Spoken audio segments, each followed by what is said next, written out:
by the New American Media. Thank you so much. We're going to take a look back at Week 15 in the NFL. Oh my gosh, there have been injuries. We have seen the playoff picture coalescing. We're starting to even think about draft positioning. And of course, a lot of interesting action, all mixed together with the fact that it's fantasy football playoffs time. So there's a lot to get into. So without further delay, let's begin today's program and get it started. Hi, this is Eric Metcalf, and you're watching Unhappy Hour.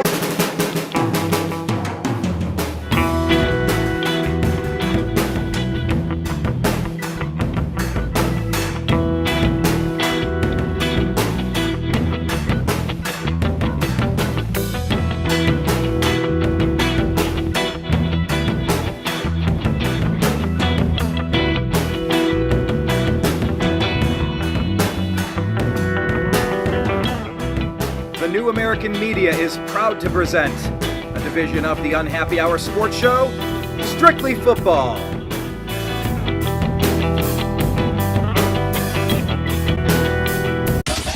It's the Unhappy Hour. Ah, yes. I was so excited to tune in to see my quarterback play. Womp womp. Losing 3-31. It happens. But I still love football, and I'm excited to be here with this show. Hit like, hit subscribe, share the show with a friend. Let's share the screen with Mr. Mike Barra, whose team, well, I can't say it was perfect, but you didn't get blown out 3-31, and you got the W. Welcome, Mike Barra. Yeah, it was a win. That's all you can say about it. We'll talk about the game when it comes up. But, yeah, hey, 11-3 is 11-3 I'm going to take. Exactly. Invert that, and the Browns are slightly jealous, it seems. Jim Mitchell, live from Mayberry. How are you, sir? I'm good today, Brian. How are you? Living the dream. Happy to have you here. Yeah, I like the shirt, Mayberry. I've been feeling a hankering to watch some of the classics. I've been feeling a hankering. Azrael Robinson enters the group, enters the chat. Izzy, is there any favorite? We got Mayberry on the shirt underneath. Is there any classic TV show that you like to watch? Anything like you like to go back some decades and guilty pleasure? Anything you've watched recently? Nothing. Nope. Nothing. All right. I encourage you to take some sort of film appreciation class or television appreciation class. There's some great shows out there, and the Mayberry Chronicles, if you will, are good ones. Anyway, we're here to talk about football. We're not here to talk about classic sitcoms, I suppose. Where shall we start? My gosh, gentlemen. I guess let's start with your two teams. Well, Mike and Jim, you guys got the win, but there were a lot of storylines in this one, Mike. It was so interesting watching the quarterback battle in this game. I don't know where you want to talk about, but I mean, this was a hard-fought win, like you said. Yeah. Don't take it however it comes, but my God, this was a nail-biter for sure. This was not a quarterback battle. This was a battle of just who's going to suck less. Game was really awful. It was awful to watch. When you see a game you win with 6 field goals, the other team only they got 1 touchdown. You have a 44-year-old quarterback out there moving in slow motion. You don't put any pressure on him. I feel like the Seahawks coaches made this game a lot closer than it needed to be. It reminded me of being back in the Pete Carroll era. They never sent more than 4 guys after Phillip Rivers. And there were people in Seahawks media like Rob Staten from Britain, who I do respect most of the time, but saying stuff like, oh, well, Rivers is just going to see that blitz coming and he's going to tear you up. And it's like, well, okay, let him prove that. He's 44 years old. And what they should have done is the first serious passing situation, the first 5 passing situations, they should have set the whole house on him. Let's see if this guy can move. Let's see if this guy can read. Let's see if this 44-year-old crumbling old man still has the reflexes to get rid of the ball on time. Because he didn't. I know he didn't. I watched him. God, did you see it when he fell down on his own feet and then got back up and nobody's around him? Nobody's around him because our guys were not pressuring him. We were like, let's just give him the dump off and not pressure him. It was almost like It was almost like the Seahawks were taking care of the little old man. Here, let me help you across the street, sir. Feeling like or knowing that they weren't going to lose the game, but in doing that, they almost lost the game. Other than that, I got nothing much to say about it. I thought about the coordinators on both sides of the Seahawks were very poor tactically, very, very poor. Didn't take advantage of things that were there. Colts did not have a great secondary. We didn't really throw deep on them, but a few times. We did have some good clock management in the last 2 minutes, calling our timeouts, assuming we were going to hold them to a long field goal attempt. Got the ball back with 47 seconds left, which in this league now is plenty easy. And Jason Myers, kicked a 57-yarder for the winning field goal. I wish he would have kicked the ball that well against the Rams 4 weeks ago, because it would have been good and we would have won. But I will say this about the league. It's getting ridiculous. Some bum kicker, I don't even remember his fucking name for the Colts, comes off the street 2 weeks ago. He's been cut twice already this season, and he drills a 60-yard field goal outdoors. Okay? It's time to ban the kicking balls. Let's just say right now, no more kicking balls. You have to kick with the ball that was on the field on third down. That's the ball you're kicking with. No scuffing it, no whatever they're doing. Frankly, I believe, because I'm a conspiracy theorist, I believe the league has juiced the kicking balls this year the way they did way back in the early 2000s or late 90s with Sammy Sosa and Mark McGuire when they juiced the ball to create more home runs. I think they have to because it's insane. It's insane what's going on. The game should have been over when this guy off the street, whose name nobody even knows, misses a 60-yard field goal by 20 yards. That's what should have happened, and it didn't. Mike, it's not beyond the realm of Possibility expectation that they probably pump the balls with helium. Is that what you're saying? Or something, because it's that. So that's the one thing that came out of it. Look, maybe we should cut Tom Brady some slack for Deflategate then. Maybe it's not such a big deal. Are you talking about Blake Groupie? Is this who you're talking about? The Colts? Blake Groupie. The guy's been cut twice this year. He comes out and drills a 60-yard field goal outdoors in reasonably cold weather. Give me a fucking break, okay? Granted, it's not Heinz Field, but if that doesn't show you the ball is juiced, I don't know what does. And Jason Myers is a mediocre to poor kicker. He's very poor, especially in pressure situations. And he goes out there and drills a 57-yarder like it was nothing. I mean, frankly, I think I could probably make a 35 or 40-yard field goal in the league the way these balls are juiced. And I can't kick at all. So that's, to me, the thing that's like the big issue with this. Other than that, it just was a miserable game to watch, and the Seahawks. We talked about look past games this week, and we had a few of them. Guys looking past opponents. Tampa, I think, was one of them. Ugh. Seahawks, I think, we're looking past these guys and thought, this is again typical Pete Carroll type thing where we don't need to play our best players this week. We're going to save them for next week, and the result was not pretty. It was ugly. But a win's a win. I'll take 11-3 any day. And by the way, how many close wins do you have on this season? You've had a couple that have come down to 1 point or a field goal difference. Well, we have several close games. We lost the Rams game on the last play. We won this game on the last play or one of the last plays. I don't think there's too many. The 49ers game was a last play kind of thing. But other than that, I think it's been fairly comfortable. So don't know. I can't. I don't know what it means about the Seahawks this game, nor do I know what it means for this week. I can't put anything into it because it just was. Well, the numbers indicate, especially the Seahawks home games, the numbers indicate that they have been close. Like Brian said, it's now 6-10 against the spread at home.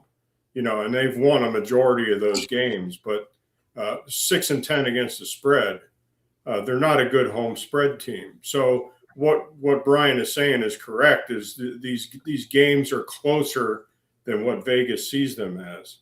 And what you said about the Seahawks looking forward to the next game, that's absolutely what they did. And the Rams, not so much. The Rams didn't look forward so much because the Rams put 41 on the Lions.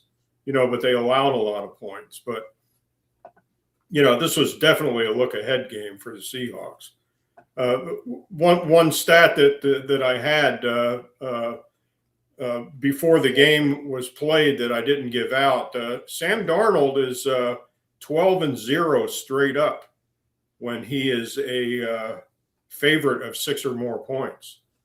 Oh, 12-0 against the spread. And that goes back to Minnesota. Wow. Well, of course, you had a great year in Minnesota. Yeah, that's a streak, though. Yeah. Yeah. Izzy, any thoughts on this game? Did you happen to check this one out, or just Yeah. thoughts on Unk getting some quarterback reps in general? Yeah, I watched pretty much the whole game. I mean, like, both defenses played good, but yeah, I do agree that they should have pressured the old man Phillip Rivers out there a lot more.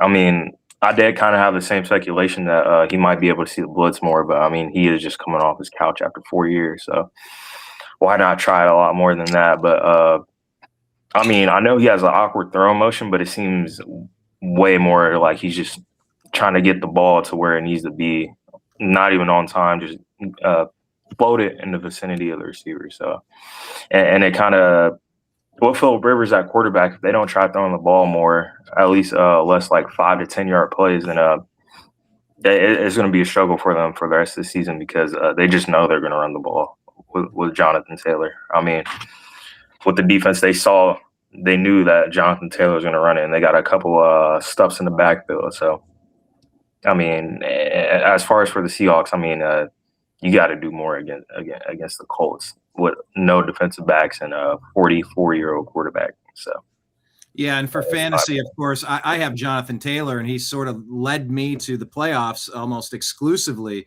But now, I mean, it's changed. Jonathan Taylor is not. It's not going to be the same when you can't go downfield the same. Yeah, I was going to say if you can't pass the ball, then I mean, like, yeah, I mean, you're pretty much expecting a run at this point. So. Yeah, and the Seattle rushing tandem of Kenneth Walker and Zach Charbonnet, I've got both of them. Man, 31 yards and 17 yards, no touchdowns apiece. It's just not a lot of production there either. So, yeah, it's tough to find the right running backs this time of year. But congratulations. I mean, your team is relevant. I'm happy. The thing is, Brian, is that they ran the ball intermittently. Usually at the wrong time, usually ran it when they should have passed it when they should have ran it. I blame Clint Kubiak for the problems. I think there were some running plays there to be made, but they just didn't push the ball downfield.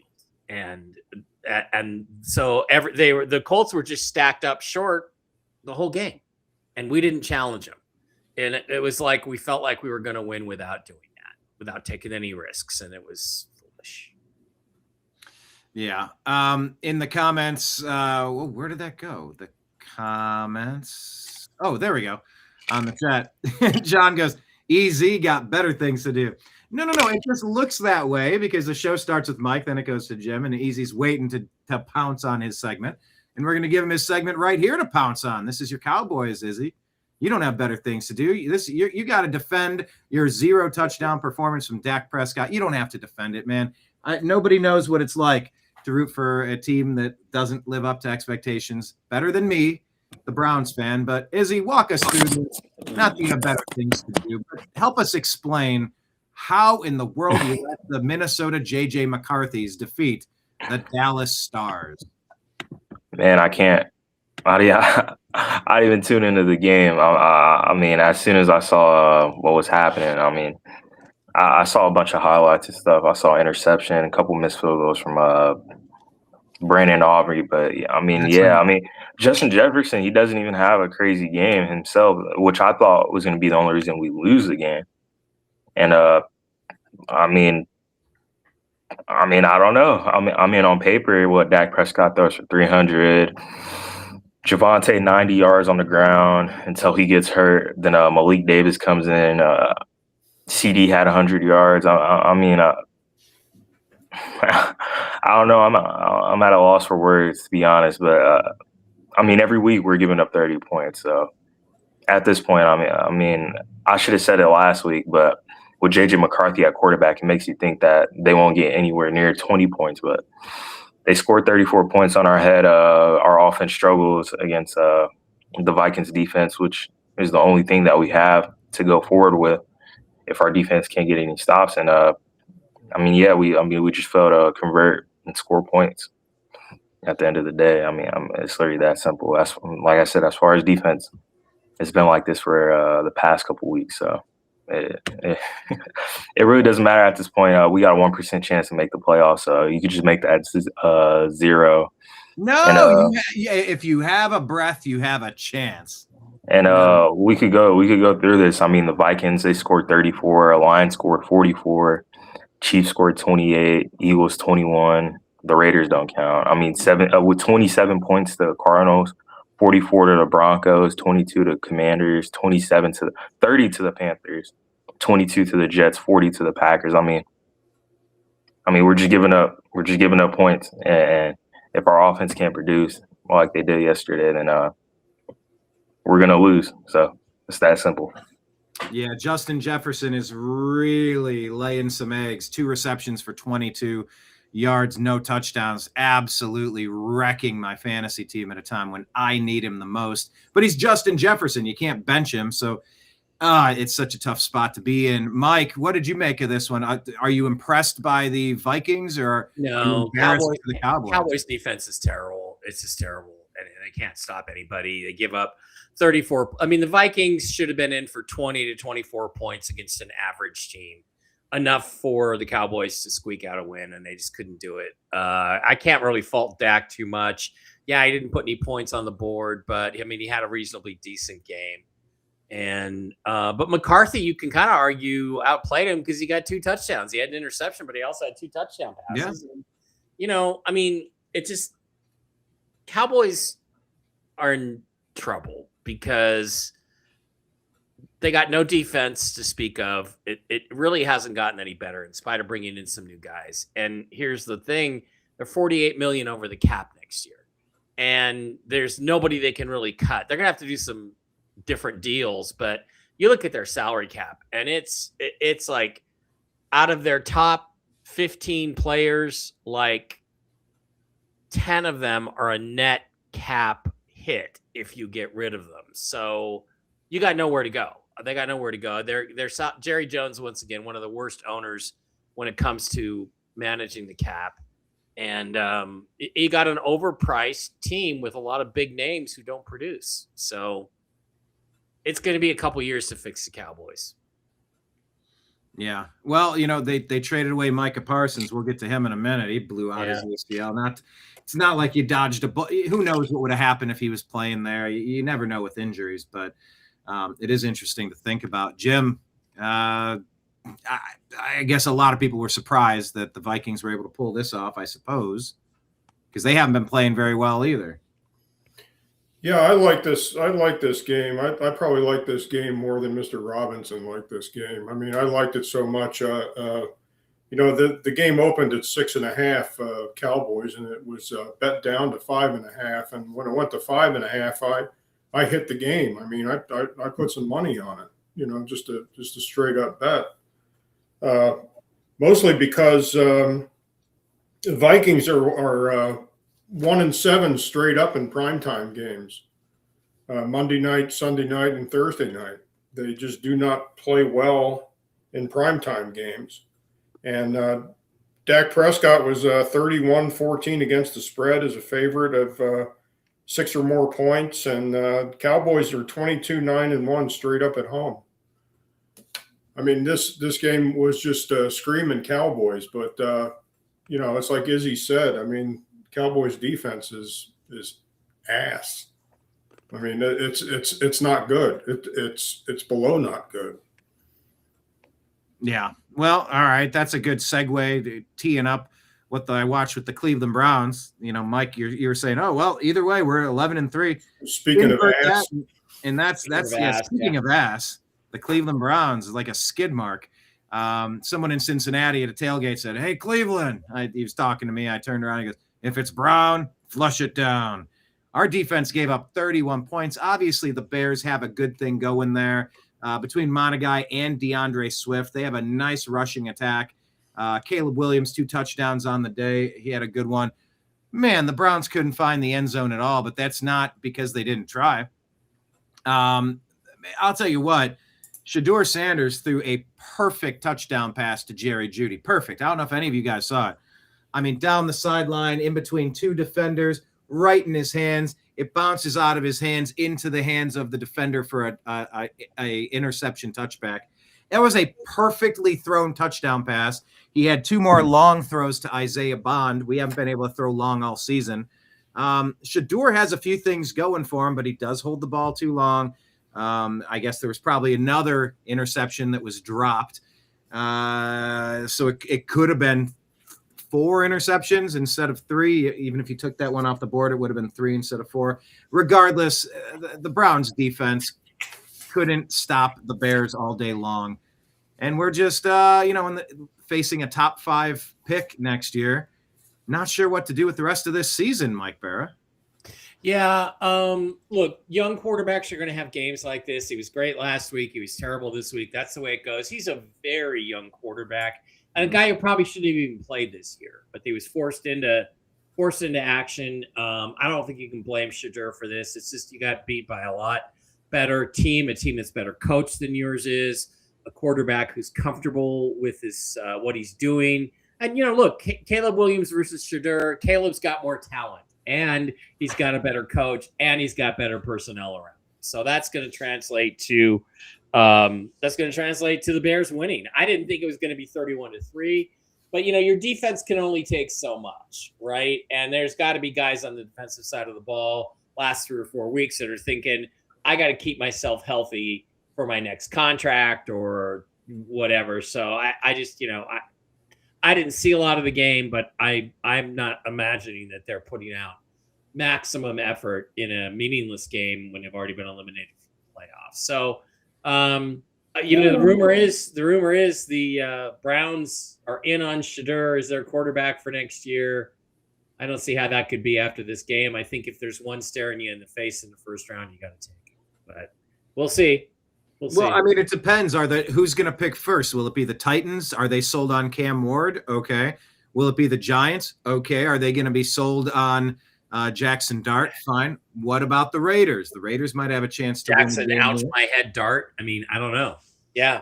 And do the Browns need to trade up to make sure they get their spot and make sure that the Vegas Raiders and Tom Brady's ownership group doesn't say, hey, we got to go get Mendoza. Yeah. Mendoza. The one weird thing about the Browns in the stat line is that Quinshon Judkins, he's getting hit behind the line of scrimmage every time he tries to take a handoff.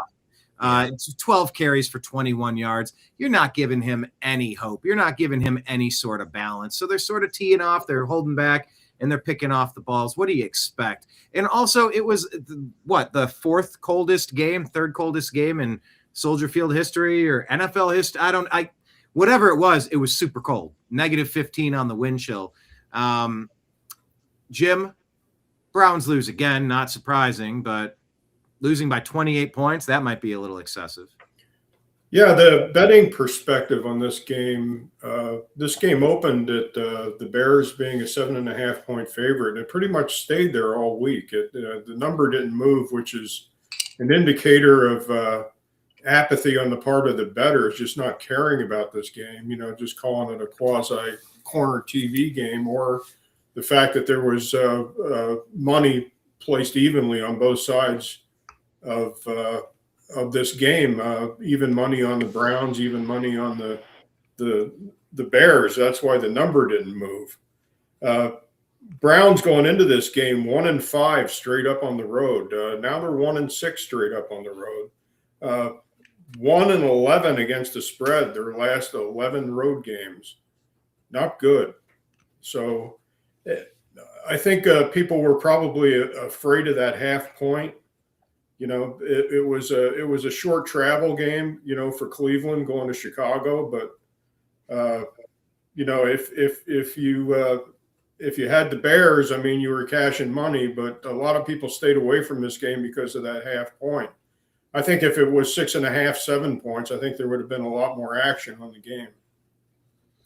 Yeah, that might have been the case. Izzy, you care to chime in on this? Myles Garrett, he got 2 sacks. The league office, or AI, I thought I saw a clip that said AI took away half a sack. So I think he's 1 sack away from the NFL record. Well, yeah, I watched that play on replay, and I agree it was a half a sack. He in 93 got there at the exact same time, so I would call that half a sack. And Miles did I didn't take have a him problem down with that. from that point, but Yeah, I I could didn't see have it a both problem with ways. that. Yeah, I call Yeah, it. it's not egregious per se, No, but no. you know, you got superstar Miles Garrett, Izzy, and you got the Shador. I don't know. What were your takeaways from this? If you were the Browns, would you roll with Shador Sanders next year? Any thoughts on Miles Garrett's potentially historic season? Yeah, I mean, yeah, Miles Garrett, he's having an awesome season, but unfortunately, I mean, like I said, he's on the Browns. I think I sent that text out.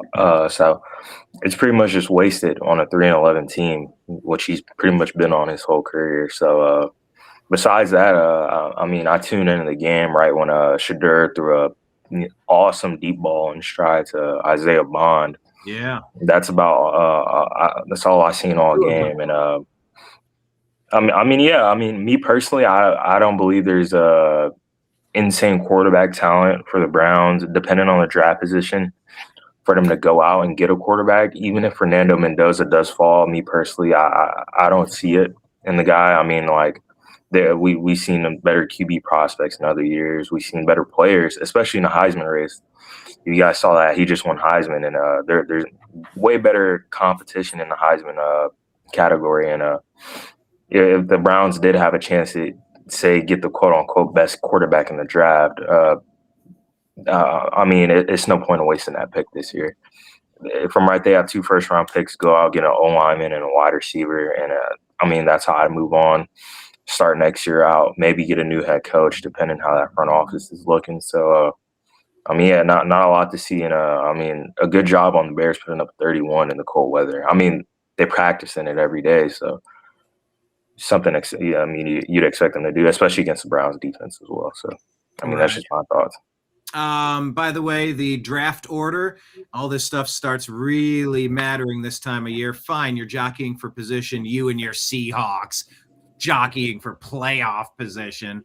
The rest of us are scraping the bottom of the barrel, looking at the NFL draft. The Giants are in number 1 position, 2-12, followed by Vegas Raiders, 2-12, Tennessee Titans, 2-12, and then Cleveland Browns at 3-11. New York Jets, who beat us at 3-11, and the Arizona Cardinals at 3-11. So Raiders, Browns, Jets, Cardinals probably should all be looking for quarterbacks. Saints also, you know, I mean. Saints, I don't know. I think they might have found something, actually. Yeah, we'll see. But. And if Joe Burrow retires, they might need to be looking for something. Burrow is not happy over there in Cincinnati, but well, you know what? You want to trade me Burrow for Sam Darnold and 2 number 1s? I'm there for you. I mean, I think they're making phone calls to Cincy right now. Burrow is not having fun down there, but we'll get to the Bengals in a second. Let's bounce to this one. Maybe the surprising game of the week. I don't know. The Tampa Bay Mayfields fall to 7-7. Luckily, so do the Carolina Panthers, so they maintain their fragile grip on the division. The Atlanta Falcons came out of nowhere. Look at this. Kirk freaking Cousins, 373 yards, 3 touchdowns, no picks. And they lead the come-from-behind victory Falcons in a historic game for Kyle Pitts Sr. By the way, here's my fun fantasy football fact of the week. At the last minute, I share a team with my buddy Clint, my college roommate, and I said, Clint, I'm going with Kyle Pitts. Drake London's injured. I got a good feeling about this. Holy shit, did my good feeling come through? Yeah. 2 touchdowns for Kyle freaking Pitts, 166 yards on 11 receptions. But wow, the fail cons did not fail here, Mike. They pulled off an improbable victory. No, yeah, kind of improbable. Blew up my ticket on Thursday night. Yeah. You know, all I can say about it is, look, you got a 28-14 lead with like 11 minutes left in the game. There's no way you should lose that game. Baker, a completely unnecessary interception. You have to put some pressure on him on that. That gave them the ball back in a position they had no answer for Kyle Pitts whatsoever. They're beat up. They're tired. They're slow. I don't know at this point. I don't think Tampa makes the playoffs. I'll be shocked if they do. I think Carolina is the division winner in that division, in spite of the fact I expect the Seahawks to beat them.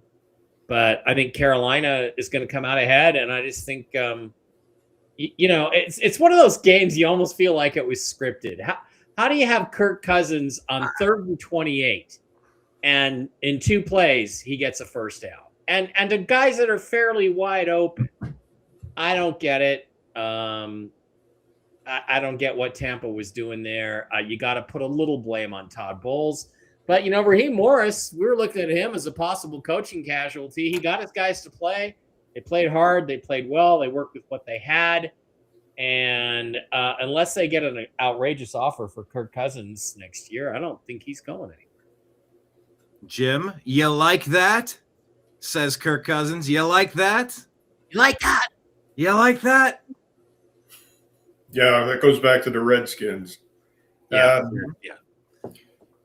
Yeah, the Falcons going into this game were 5-3 straight up in primetime games. They play well in primetime games, Sunday night, Monday night, Thursday night. They're now 6-3 straight up and against the spread, Monday, Thursday, and Sunday evening. This game opened at 5.5, and there was money being placed on this game. It went to, at one point, Buccaneers 4.5. And then it immediately went back up to 5.5. So when it went to 4.5, there was money thrown at the Buccaneers. Over under in this game was 44.5. This game went well over the total. The primary stat in this game, the Buccaneers 1-10 straight up in primetime games. 1-10. So that told you they weren't going to win the game. Yeah. El Choco in primetime games. Mayfield not good installed as a favorite. 20-33-1 as a favorite. He doesn't play well as a favorite. So obviously, hindsight's 20/20. Yeah, the play was Falcons division game. Falcons don't play too well outside division, but seems like within division they play pretty well. Yeah, and this game also showed Chris Godwin Jr. coming back, got 5 targets. Jalen McMillan, 2 targets. Wide receiver Emeka Ibuka with 7 targets, and Mike Evans back with 12 targets. So I mean they got healthy, but man, at least healthy at wide receiver, healthy-ish.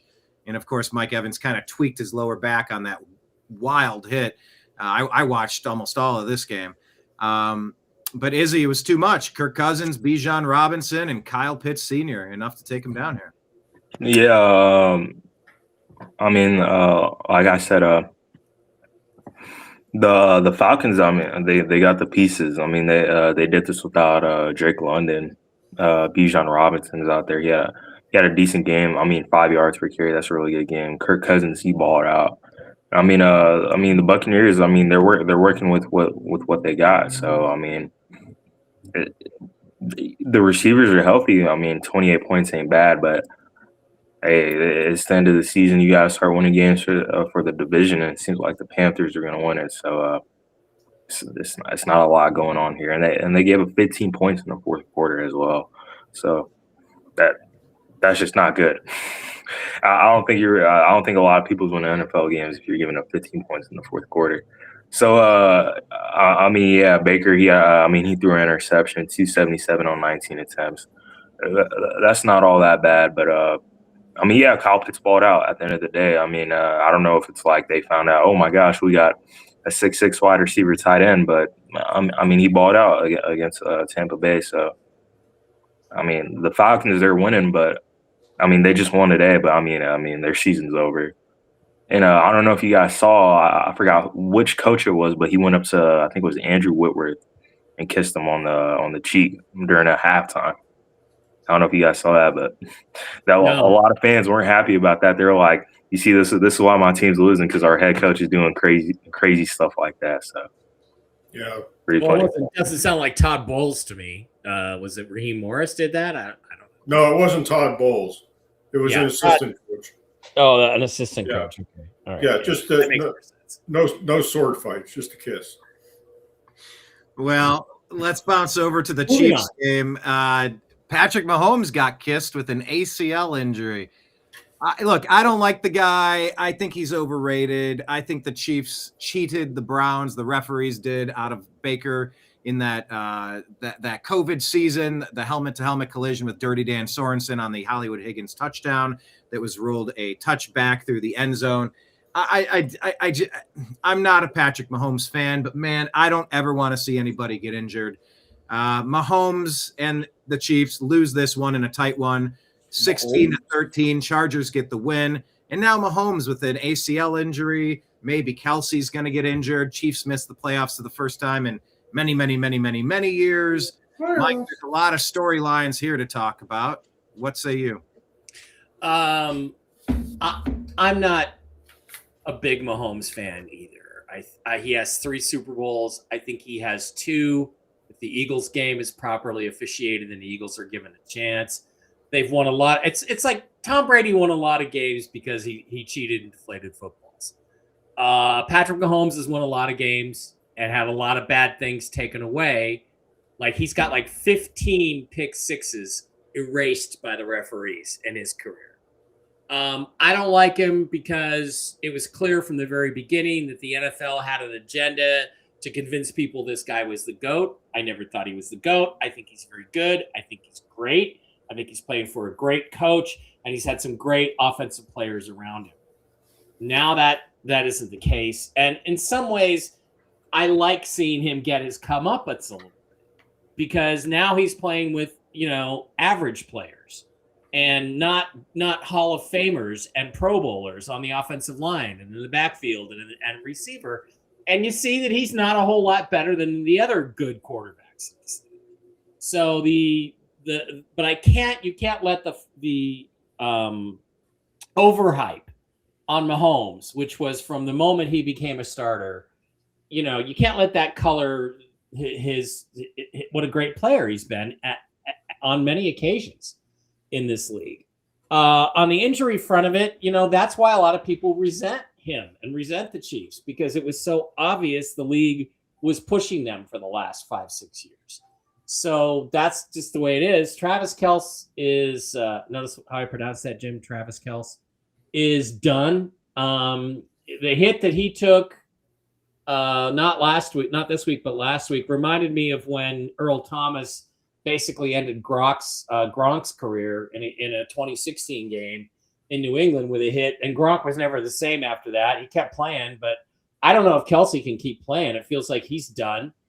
And then you look at their salary cap situation, and they don't have very many contracts they can get rid of. They've got 5 or 6 guys, including their 2 starting offensive tackles who weren't very good in the first place. You'd have to cut 6 guys, and even then you still wouldn't be under the cap. You'd still be 400,000, so 400,000, 500,000 over the cap. So they have a huge rebuilding job to do there in Kansas City. So they're going to be down for a couple of years before they can bounce back. I don't see how they bounce back next year with the cap situation. So, and now they have to go look for a bridge quarterback because Mahomes is almost certainly not going to be the starter on opening day with a knee injury, and it was LCL and ACL, two ligaments. I think they said they avoided a catastrophic injury, though. They were kind of painting it like, well, yes, it's 2, but it could have been worse. They fear. If you tear your Achilles or your ACL, I consider that a catastrophic injury. That's an injury that's going to take you 2 years to recover. You are not Adrian Peterson. Okay, you are not superhuman. You are not going to be better a year later after your torn ACL than you were before. That only happens once in a freaking lifetime. So, the people that hate the Chiefs are going to have a field day the next year or 2 because it's going to be ugly there for a while, and they have to redo a bunch of contracts, including Mahomes, to get right. So, that to me, this is a classic example of a dynasty, although I think it was a lot less of a dynasty than the media made it out to be, and the refs helped them create. But this is a classic case of a dynasty waiting 1 year too long to rebuild, and now it's going to take a couple years, and you got to wonder if Andy Reid's going to stick around. I don't know. Yeah, we will see what happens there. They got a lot of positions to fill. Like when we were talking about the Cleveland Browns, do they go get a quarterback? Is there a transformational player? Arch Manning is going to go back to college, and Well, I mean, can I share the screen real quick, Brian? Let me share just quickly while we're talking Chiefs here. You look at their cap next year on over the cap, right? And it's not pretty. I mean, they're 43,775,000 over the cap, right? When you go to 2026, Kelsey's a free agent. They're one of their better defensive players, Leo Chanel, one of their linebackers, is a free agent. They're going to have to bring him back. And you look at the guys they can cut. Well, they can cut Jawan Taylor, starting offensive tackle. These other guys where their numbers are in the red, they can't gain any cap space. They have to cut Jalen Moore, who I think is their other tackle, Drew Tranquil, Mike Dana. I don't really know these guys, but there's not a lot there. And you have to cut 1, 2, 3, 4, 5, 6, like 7 starters to even get under the cap. And you still don't have enough money to re-sign, let's say, Kelsey or some of these other guys, Chanel. They got big problems. They got big problems on the cap side of things. So it's going to be – I don't think they're going to be serious contenders next year. yeah, they have a lot of problems, Jim. What say you? Yeah, Kels hasn't gotten married yet, has he? No, but that's coming. Yeah, I still think he loves football. He loves football. He's just that kind of guy, like his brother. His brother's last game, I believe, was in Tampa Bay. Mm-hmm. Jason, and he cried after the game. He didn't want to leave, but he knew it was time. Kels gets married. He's not a millionaire. He's a millionaire right now. He gets married. He's a billionaire. Oh, I'm sure Taylor's going to make him sign a prenup, don't you think? Yeah. Well, I wonder how much of that Pfizer money did that push you into the billions to sell your soul in that regard? Well, the Pfizer money might actually make it easier for him to retire. That's I mean, maybe you got a commission deal from Pfizer. Right? All the jabs sold after that date, you get a little cut of dip your beak in it, if you will. But I don't know. Were you surprised on this one from a betting perspective that the Chargers pulled it out? We haven't even mentioned the Chargers, but Chargers got a tough victory against a team that absolutely needed this win. They gutted it out. No, I wasn't surprised. I mean, I didn't play the game, but the game opened at Chiefs 4.5, and it was quickly bet up to 5.5. So, the betting, probably not the sharps that moved the money. It was probably the public that moved the money on this. Division game. I mean, the Chiefs were just spiraling. I can't see the sharps, laying 4.5, 5.5, on this game, and putting their money on the Chiefs. Chargers going into this game, 11-1 straight up versus teams with losing records, and consequently, the Chiefs were 1-7 against the spread versus teams with winning records. So that was 2 disparaging numbers right there that told you that the Chargers were going to not necessarily win the game, but stay within the 5.5. So I think the smart money was definitely on San Diego in this game. I don't. What Mike says about the salary cap and everything is absolutely true. I mean, I think that and with Mahomes being out, I mean, who's going to play QB? Is it Minshew? He's going to play the rest of the season, but is he going to start? Is he going to start week 1 next year? And I believe Mike. I don't think Mahomes, ain't going to be back all the way, from an ACL and whatever other ligament he tore in his knee. I don't expect him to play week 1.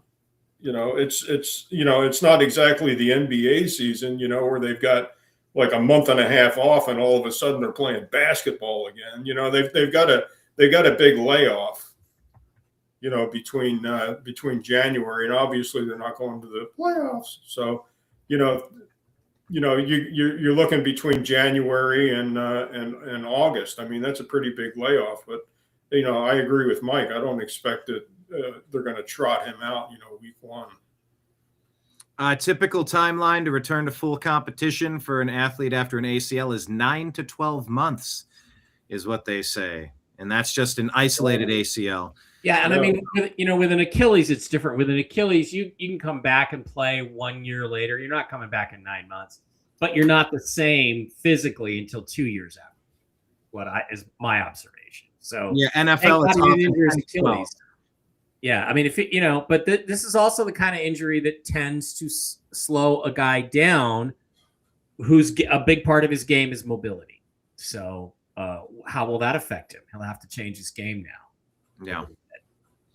Izzy, this is your backyard team, the Chargers. They get the win. Thoughts on the win for LA, or thoughts on the potential end of a dynasty for the Chiefs? Yeah, in my opinion, yeah. I mean, I don't know how much longer Andy Reid has. I mean, he's sticking it out with Patrick Mahomes.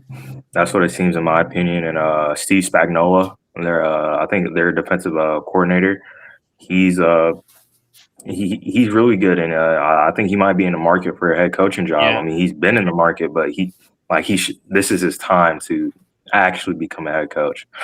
So as far as that, I mean, like Mike said, with the cap is they got a lot of players. They got to figure some stuff out. And Kelsey, he seems like he's at the end of his rope. They got Rashee Rice and Xavier Worthy. Not a lot going on there. And they got Isaiah Pacheco, who came off Achilles tear, and no other running backs. So I mean, I don't see a lot going forward with this team. Patrick Mahomes with that torn ACL and a possible another ligament torn in his knee. That's tough to come back from. And one of his biggest things is him moving around in the pocket. And even if he scrambles, it's a funny thing because I've seen some videos, and I mean, a lot of people believe it too. Is like, they were like, Mahomes, how fast are you? Like, you never ran a 40, or like, how fast are you compared to NFL players? And he's like, faster than the person who's chasing me from behind. I mean, and that seems true when he's rolling out the pocket, trying to run and get some scrimmage yards. So, how much is this going to affect his game in the future? But yeah, I mean, the Chiefs are done for the next 1 to 3 years. I don't see him coming back making an insane run. But on the Chargers side, they're doing good with the O-line they got. Wait till next year once they get Rashawn Slater to Joe Alt back. But I mean, Amarian Hampton, he had a decent game. Was there an earthquake? Is there an earthquake in Los Angeles? Defense. Was there an earthquake? No. Yeah. But and the thing is, does Andy Reid want to come back next year? Exactly. Like I said, it's mainly Andy Reid and Travis Kelce holding. Travis Kelce, Mahomes holding Andy Reid together to stay on that squad. Right. So who are they gonna get? And Gardner Minshew and Russell Wilson. I mean, who are they gonna? Russell be like, I'll play. I mean, is that what he's gonna do when he's done enough? He could have retired a couple years ago. So will he? I don't know what he'll do. Yeah, and like I said, they're also losing Spagnuolo as well, and that's a huge piece of their team. So maybe that's what they'll do is they'll just say we don't. Or they give it to Spags. So Andy, would you mind retiring so we can make Spags the head coach? Maybe that's what. Yeah, possibly. Yeah, I mean that's the smartest move. So I mean, call it the end of the era. Yeah, maybe Kelce leaves and Mahomes is out, and it's a reset with you.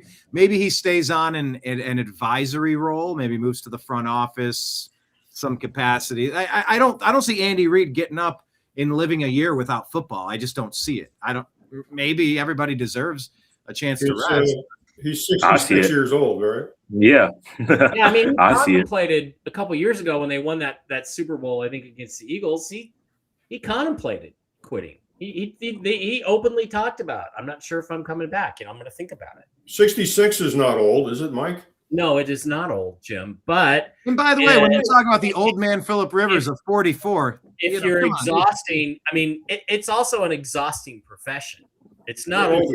If you're tipping the scales at $3 bills, it's probably old. Yeah. Well, there's no lies detected there. Hey, $3 bills? Perfect segue. Man, you've been teeing me up. You've been setting me up like John Stockton for a Karl Malone dunk. Tim's good. $3 bills. Let's talk about the Bills. My goodness, the New England Patriots had this one until they didn't. 14 points scored in the fourth quarter, and that is exactly what they needed to take it down. Buffalo wanted this one more in New England. Buffalo improves to 10-4 on the year, and this was a very big win. My God, they're one game separating the Patriots and the Bills right now at the top of this division with a few games left. Mike, what did you make of this one? Oh, by the way, home run hitting Travion Henderson. What did I tell you? He had 2 more home runs of 50 yards or more, touchdowns. This guy is built different. I love Travion Henderson at running back. Mike. Yeah, Ramondre, our friend Ramondre, may be available after this season with the way Travion's playing. Chiefs might need some. Bizarre game. This is almost one of those games that makes you think the NFL is scripted to a certain extent because it was 2 completely different games. How do you dominate the way that the Patriots dominated the first half and then fall apart so completely in the second half? I don't know. Yeah, you can say they got Josh Allen. Josh was terrific. He made plays all over the place, but is he really that good that he could do it all by himself? I don't know. One thing that I thought was interesting is you see the Drake May myth kind of falling apart. Now, I like Drake May. I think he's a good player. I think he's going to be a Pro Bowl quarterback. If not this year, he's going to be very soon. He's probably going to go to multiple Pro Bowls. But then people talking about this guy as the MVP and, oh my God, he's the greatest deep passer I've ever seen. And I've seen him on deep balls, and I think he's just as average can be on the deep ball. I don't think there's anything special about his accuracy throwing deep. So this is, again, to me, it's an East Coast guy being promoted by the East Coast sports writers who dominate NFL media. So I was really glad to kind of see him fall on his face in the second half a little bit because I think it's bullshit. I think he's a good player. Let's not overdo it. But, the Patriots, let's assume this is a real game and it wasn't scripted in some way, shape, or form. I just felt like that Josh Allen was just that much better than everybody else on the field, and that's what carried them to victory. But I still, none of us are big believers in the Bills, I don't think. I'm not really, but maybe I should become a bigger believer in Josh Allen because, this used to happen in Seattle with Russell Wilson. If it wasn't for Russ making amazing plays up and down the field in the second half, they don't win the game. Same thing here. The Bills do not win this game with anybody other than Josh Allen, quarterback. So, don't know what to make of it. Thought the Patriots are going to win. Yeah. Jim. Yeah. Full disclosure on this. I'll take the wins and I'll admit the losses. This was my second best bet of the week, and I was cashing a ticket, through the third quarter. Mike and I were texting back and forth, and you had action on this game, didn't you, Mike? This was the first game on my second ticket, so I was really surprised. I mean, what was it at halftime? 24-7. Yeah, this something like 24-7 or something like that. Yeah, this game smeared your second ticket, right? Yeah. But I took this game straight up, just getting 11-10 on the game, and Vrabel. The stat I had in this game, I texted it to Mike right before kickoff, and Vrabel. This is a stat I picked up right before the game. Vrabel was 6-1 straight up after a bye week. And this goes back to when he was head coach at Tennessee, so he prepares his team, and it looks like they were well prepared through the third quarter. But, this game opened Buffalo being favored 1.5.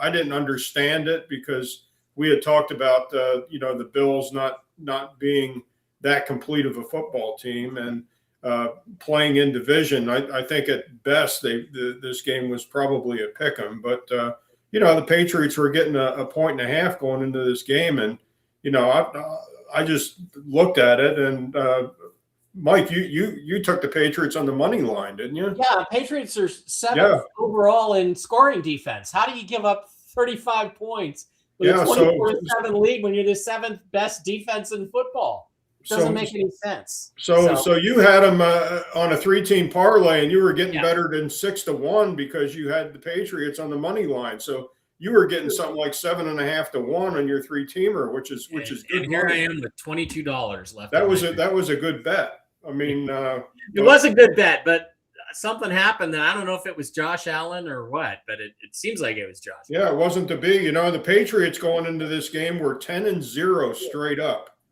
and 8-2 against the spread. I mean, this was gift wrapped. I mean, it had a bow on it. And this was my second largest bet of the week. And you roll the dice and it didn't happen. Izzy. Yeah. Yeah, I was looking at some of the lines. I was planning on doing like a 3-team parlay, but it had the Cowboys involved, and the two other teams were the Chargers and the Steelers. And I was the only reason why I didn't do it is because I wasn't so confident in the Chargers game, and turns out it would have went bad either way. But yeah, I mean, Josh Allen, he gets it done. Look at the box score. It's literally a literal teeter-totter. 14-10, 14-10 from New England, and Buffalo scored 7 in the first half. And second half is 14-14 and 7 from the Buffalo Bills. And they just imploded. I mean, I don't know how you give up what's that, 28 points? Yeah, 28 points in the second half. Yeah.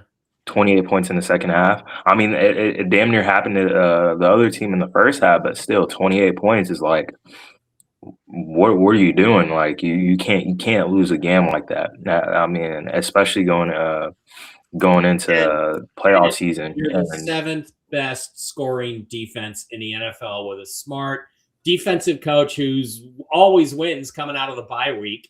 Mm-hmm. Coming out of the bye week, it just doesn't make any sense. It just doesn't. Oh, yeah, and I guarantee Vrabel's got him doing wind sprints. Yeah. Yeah, but as far as you were talking about Drake, man, his deep ball.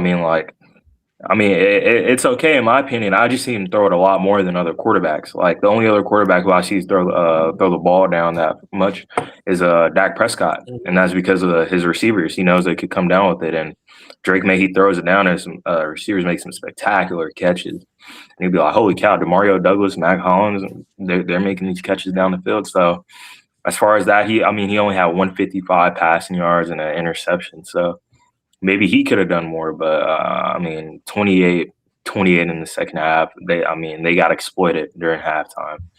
And Josh Allen, 3 TDs, no interceptions. James Cook had 2 touchdowns on the ground, 100 yards. And another one in the air. Yeah, and those 2 guys are. That's the whole offense. So New England, they gotta look around because you can't do that. You can't do that. You got to figure it out. I don't know what happened, but you got to figure it out. You got to keep it going. Keep the train moving after the first half. So yeah, Drake May went all Josh Allen with 2 rushing touchdowns. Ramondre had 6 rushes for 50 with an 8.3 average. He wasn't bad, but Travion's the one that got in the end zone twice. So yeah, keep your eyes peeled on Travion Henderson, Dawson Knox with 2 touchdowns for the Bills, and 3 for James Cook as you move into your fantasy football playoffs this week, of course. We got a team here fighting for the playoffs. The Ravens absolutely blanked the Bengals 24-0. A listless, disinterested Joe Burrow, 2 interceptions, no points. And the Ravens, they're fighting. They're fighting in that AFC North. The Steelers got the win we'll get to in a second, but the Ravens are keeping pace. They're 7-7. They're in the hunt. You can never count them out, Mike. Yeah, Lamar is not the Lamar of a couple years ago, but he didn't have to be that Lamar to win this game because the Bengals just didn't show up. Felt like the snow and stuff was just an issue. Bengals didn't look like they wanted to be out there very bad. And that's about all I got to say about it. And if the Bengals would like to trade Joe Burrow and start over, my ears are open. So, Jim, 24-point blowout here. Yeah, the game opened 2.5 Ravens. I didn't understand the line, and then Burrow comes on Sports Center, and he just looks like a little kid. Somebody just took his Legos from him. He's just despondent, and I personally thought it was an act. I took a little taste of this game. I went ahead and took the Bengals, full disclosure. This is another one-teamer that, I was just, flushing money down the toilet. But Burrow going into this game was 8-1 straight up. I mean, it kind of screamed Bengals, home dog. We talk about home dog being tough, and especially in division games. Ravens going in this game 4-9 against the spread this year. So what Mike says is true. Lamar was not the Lamar of 2024. He's not the same guy this year. Whether he bounces back next year, it remains to be seen. But Joe Burrow 20-2 against the spread as a dog of 3 points or more. The game never went to 3, at least at Boyd Sports. It pretty much stayed at 2.5. So that stat didn't come about. But Burrow 19-8-1 against the spread after losing a game. And they lost the game last week along with this game. So, not a good game to bet, in retrospect. Monday morning quarterback, this game. And, it's a loser. Kenneth in the comments says, is this strictly foot talk? No, you want to follow Izzy's other podcast for that one. This is strictly football, but thank you for that. Izzy, what did you make of this? I mean, we're talking about the quarterback, Lamar Jackson, maybe not being the same as he was the previous years. It was enough to get it done, but I mean, do you think the Ravens have a chance to cause any damage and make some noise in the playoffs this year? Can they compete? Can they come back and take over the Steelers somehow? Can they surpass them? I don't know how the playoff picture looks at the moment, but Derrick Henry and Keaton Mitchell, with running backs like that, the run game is going to be a problem, and with a quarterback like Lamar Jackson, he could throw good enough. He 2-time MVP. So, but the Bengals. This is the Bengals defense, but like you guys said, it just seemed like the Bengals didn't show up and play. 24-0. They could have done more. If you're a stat box score watcher, you'd be like, oh, Jamar Chase had a good game. They got no field goals up, no points. The Ravens, they get another win, and the Bengals. I don't think they're playing. Of course, they're not playing for anything for the rest of the season. But when you're a team like this, some worse teams are like, oh yeah, we're going to go out there and play football. I don't think the Bengals are going to do that for the remainder of the games they got. So that's my input. Yeah. You were asking about what are the standings there. We'll tell you, because let's pull up the one that happened yesterday since we're referencing it.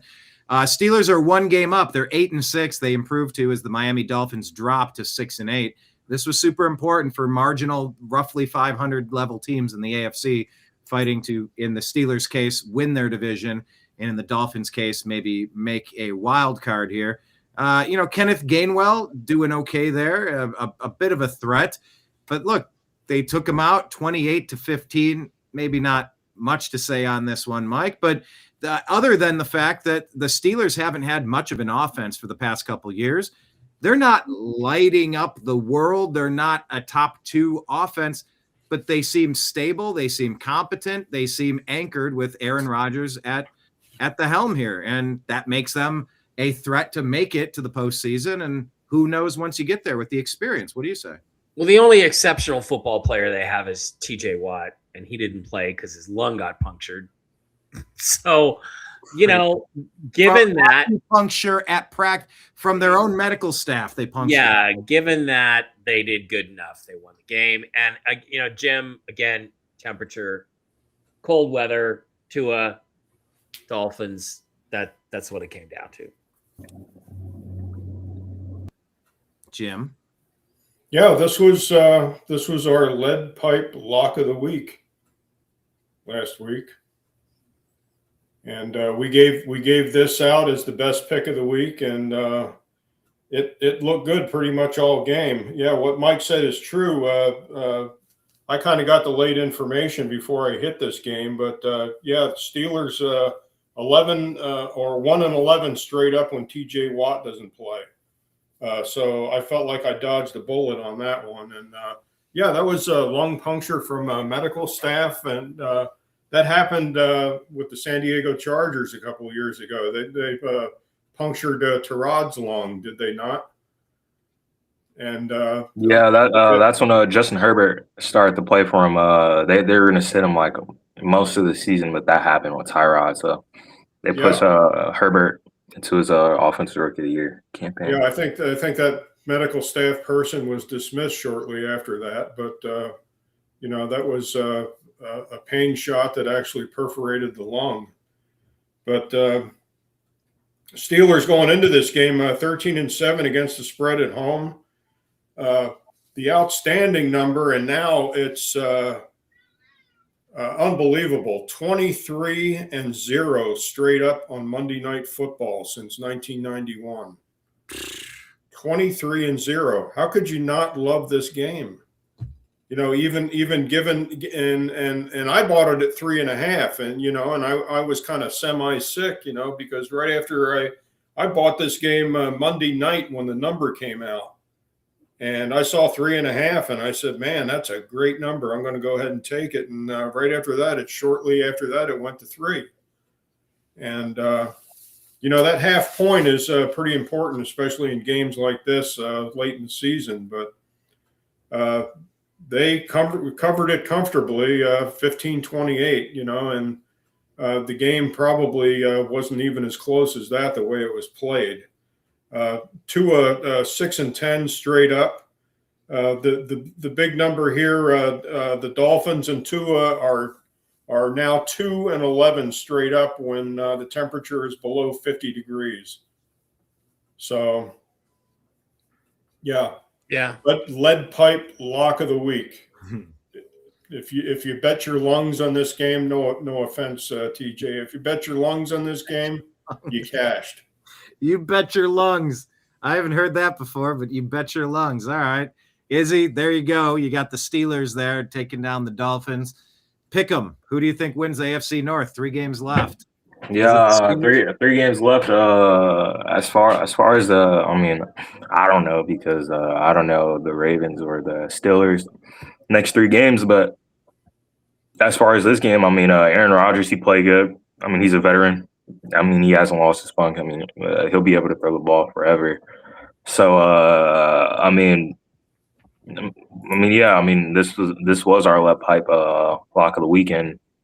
I knew that we all thought the Steelers were going to win, and they did do that.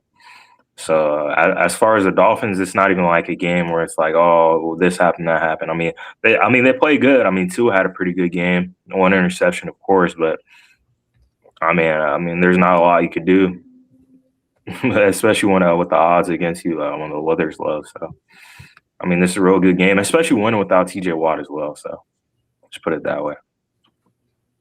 All right. Yeah, Grok was hallucinating. I tried to get the last 3 games. It told me for the Ravens, they play the Patriots, Packers, then the Steelers.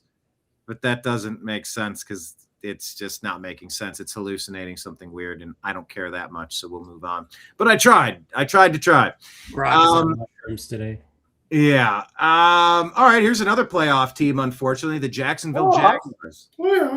Playoffs. Jaguars. Okay. We got to start with Izzy on this one.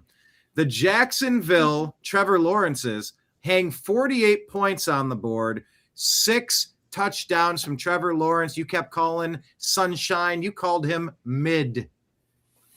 6 touchdowns, Izzy. Come on. Defend yourself and your freezing cold shit take of the week. It's the New York Jets with nobody on their defense. All right, you played the reverse Uno card. Touche. I'm not taking any credit away from Trevor Lawrence. You can have a bad or a good game against any team in the NFL, but respectably, it is the New York Jets defense who they just traded a lot of people away from. And when you got Brady Cook throwing 3 interceptions and turning the ball over a lot, you got a lot that could go for you on offense with the amount of opportunities that you can have. But you got 5 touchdowns in the air, 1 on the ground, 50 yards rushing, 330 passing. It's not bad. This is what you expect out of a first-round quarterback. Most of my frustration was coming from the fact that as a kid, when he was getting drafted, for me, he was painted as the next Jesus Christ of football. the prototype quarterback, 6'6", Jesus never Christ. lost. Yeah, never lost in high school. Just everything just a dream. Like if you could build a quarterback, this is what you want coming out. And he got drafted number we got one. super lucky against the Buckeyes in the playoffs, though. I'm just And saying. Beat 'em. like I said, he hasn't shown a lot, but I mean, all I can say is he had a good game against the Jets. I mean, I'll put it that way. All right, Mike. Jacksonville, unfortunately, a playoff team, ruining our Browns' first-round pick, sliding further into the first round. Yeah. Look, they look good. They're playing well at this time of the year. Trevor Lawrence seems to have found his feet, is grounding a little bit, and that's all you can say about it. Is they're playing well. They won the game. They did what they had to do to beat a shitty team, and it's going to get interesting as we get closer to the playoffs. So it'll be fun. Playoffs. Jim, how much to say? 28-point victory here. Yeah, I saw we're on the Sports Center crawler. I saw Aaron Glenn fired the defensive coordinator. Yeah. In the Jets. So the bricks are starting to fall. The Jets are ass. The Cowboys should take a note out of that. Fire their defensive coordinator. Wait, you have one? Yeah.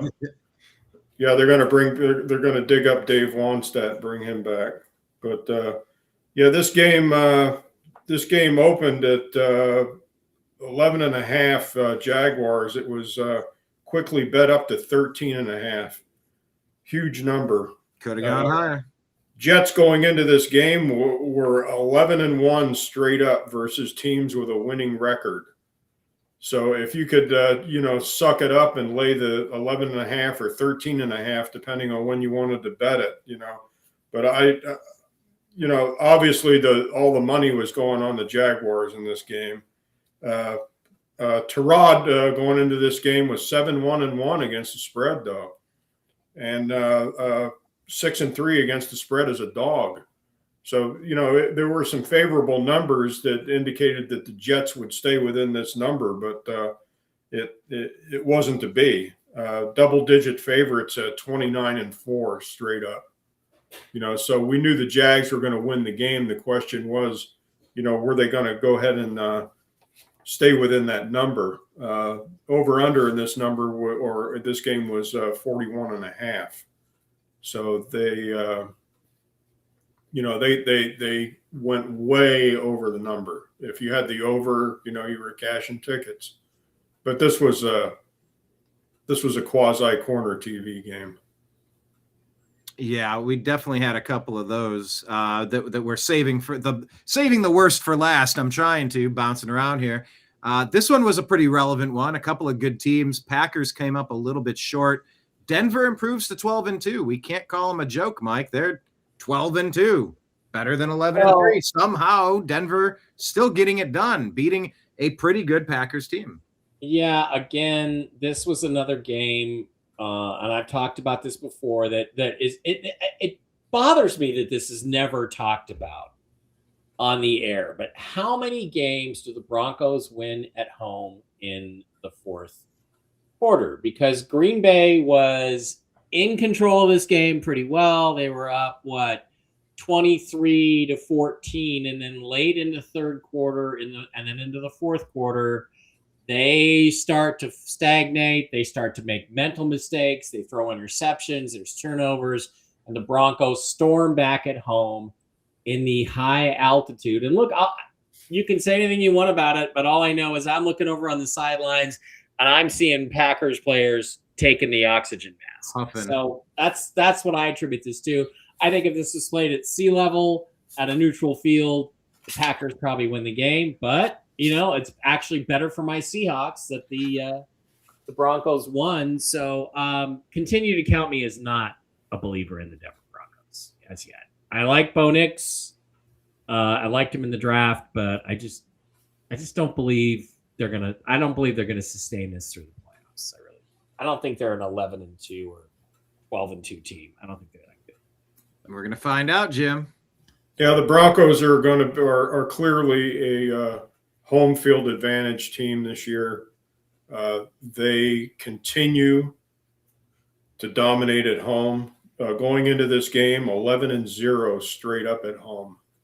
They're now 12-0 straight up at home. This number opened at Packers being favored 2.5. It was quickly bet down to 1.5. So the money was coming in on Denver in this game. Packers, the outstanding number for Green Bay, 21-5 straight up in December and January in the regular season. So I didn't bet this game. Mike, you had this on your parlay, didn't you? No, I did not have this game. No, I could have sworn you took the Packers. No. All right. Yeah, I didn't touch the game either. Did not want to play a game. This is definitely a watchable game. By no means was it a corner TV game, but it was very watchable. But what Mike said is absolutely true. I mean, Packers were sucking wind in the third quarter. The oxygen masks were coming on, and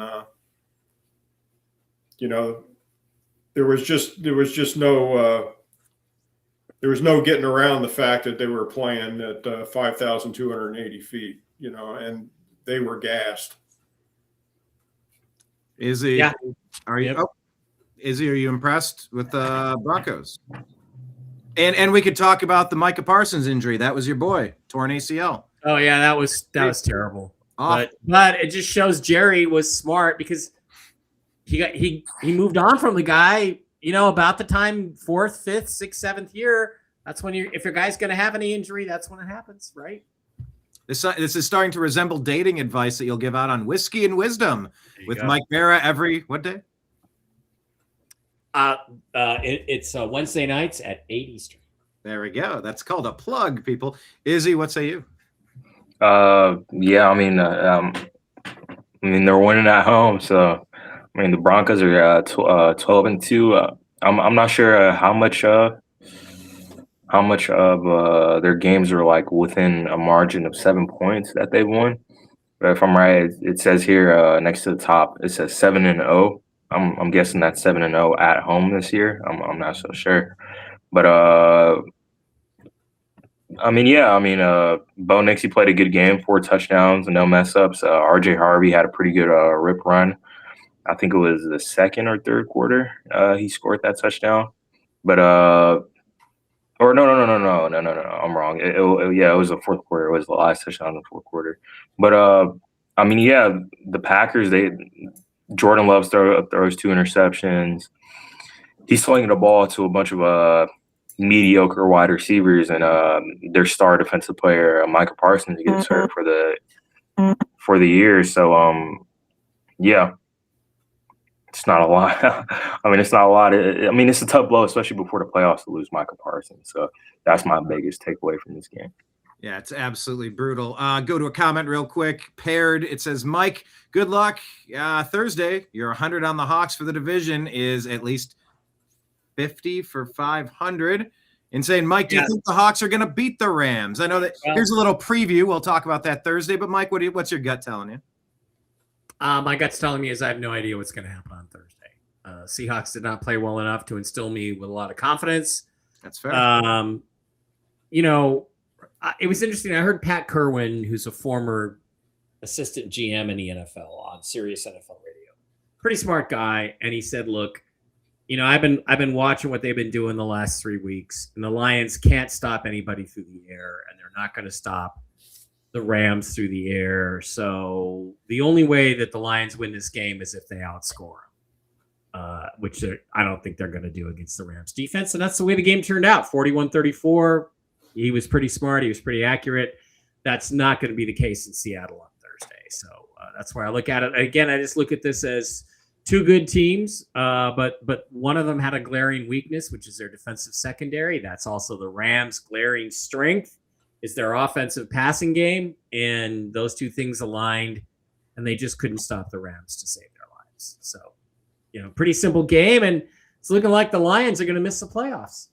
That would be wild. Jim, Yeah, I mean the Lions were just you just figured you were going to pencil them in. So much dynamic, so many dynamic playmakers on the offense, and just they seemed unstoppable for the past 2 years. They just seemed inevitable. They were going to be a Super Bowl team to be contending with for the next half decade. And will they miss the playoffs? We're going to find out. But Jim, what did you make of the Rams' victory here? Yeah, this game opened Rams 5.5. And as Mike can attest, any game played in Los Angeles is not necessarily a home game. There was probably 60-40 Detroit fans in the stands, watching the game. But this game opened Rams favored 5.5, and it was bet up to 6 by the end of the week. So the smart money was coming in on the Rams. If you had the Rams, you went ahead and covered by 1 point. But little close for comfort. But there was no disparaging numbers on either side. As far as trends go, all the trends were positive for the Lions, and all the trends were positive for the Rams. Most notably, Matthew Stafford is 16-2 straight up in December and January regular season. Sean McVay 27-11 straight up in December. The Rams overall 16-3 against the spread in December. So they're a closing football team. Lions 45-16 straight up. Jared Goff 22-7 against the spread on the road. He's a good road quarterback. 40-16 against the spread indoors. So there was no way to go. I think the number probably shouldn't have gone up to 6. I think the more realistic number in this game was probably Rams 4.5. I thought the number was kind of high, but the Rams ended up covering the football game. So if you had money on the Rams, you cashed a ticket. And by the way, looking up the playoff tracker here on this site, Detroit has a 36% chance to make the playoffs. A little better than 1-3. It's not the worst, but I would have figured they'd have a few more wins at this point in the season, but they don't. Izzy, another game in your backyard. Rams get the win. Lions take the loss. Are the Lions going to miss the playoffs? Are the Rams really this good? Do that. Like I said, I'm not that familiar with the playoff picture, but is it only going to be the Oh, okay, never mind. I'm tripping. The NFC North, the Bears, the Packers, the Lions, and the JJ McCarthy's. Yeah, I mean, it's looking like they're gonna most likely miss out on the playoffs. But I mean, they put up a tough fight against the best team in the league, in the Los Angeles Rams. I mean, Rams put up 41. Devontae Adams, he tears his hamstring off his leg, and then Puka Nacua, he got hurt. I don't know what the injury was. All I heard was that he got hurt. But I mean, he put up 181 yards, and vice versa. Jameson Williams, he put up 134, and Amon-Ra put up 164. I mean, it's a heavyweight matchup, and this goes to show that if these two teams meet in and if the Lions make the playoffs, if these two teams meet up in any part of the NFC playoffs, then this is a preview of most likely what's going to happen. So, I mean, Matthew Stafford, he's balling out. Same thing with Jared Goff. So, okay, well, let's say this as far as tearing it off the bone. McVay says he hasn't ruled out the veteran wideout who will be given every chance to play on Thursday. So Devontae Adams, he's not playing. Come on, he's well, not fucking playing. He's not playing. Did you see that injury? Game plan for Devontae Adams, which they're not going to do. He injured his hamstring on Sunday. He's not playing. To the old man injury he got. Yeah, simple. What is it? 32, 33, 35, 36. No offense. Yeah, none to. Yeah. Amon-Ra St. Brown, a great game. 18 targets, 13 receptions, 164 yards, and 2 touchdowns. Jared Goff, 3 touchdowns, no mistakes, just not enough to get it done. Kyron Williams punches in another 2 touchdowns. Blake Corum, on the board. Thank you, since I drafted you in Dynasty. 11 rushes for 71 yards and 2 receiving touchdowns to, of course, Colby Parkinson, who we all expected to have a big game. Not. All right, what else is left here? We got a couple of games. 49ers. Well, the Panthers losing to the Saints, they had an ideal situation, opportunity to come in and take control of the division, and they blew it against the Saints. That's a bad loss. The Saints Bryce are playing better with Tyler Shuck. They are, but Bryce Young looking more like Tyler Shuck every week. This week, he goes back and forth. He's so inconsistent. So who knows? But it just was that was a lost opportunity. And I mean, again, if the Raiders are the worst team in football, but the Giants are pretty bad, the Giants losing to the Redskins, and once again, Jackson Dart goes into the concussion protocol, even though he wasn't removed from the game. That's scary, right? That's just, the whole thing is scary. Can they count on him as their quarterback going forward? I don't know. I don't know if they can. That's a solid question. Jim? Yeah, I had this game on my game picker. I think I was the only one that took the Saints in this game. Do we have to bring up the game picker? It wasn't my You're a best genius. grade. Yeah. Not the best. Genius. Fuck. 10-6. Yeah. Did Izzy remember to make his picks this week? How'd you do this week, Mike? I Game picker? don't have any idea. Okay, good info. By the way, Mike was 10-6, so was Izzy. I was 9-7. So you all gained Really? one. Okay, we're all 10-6.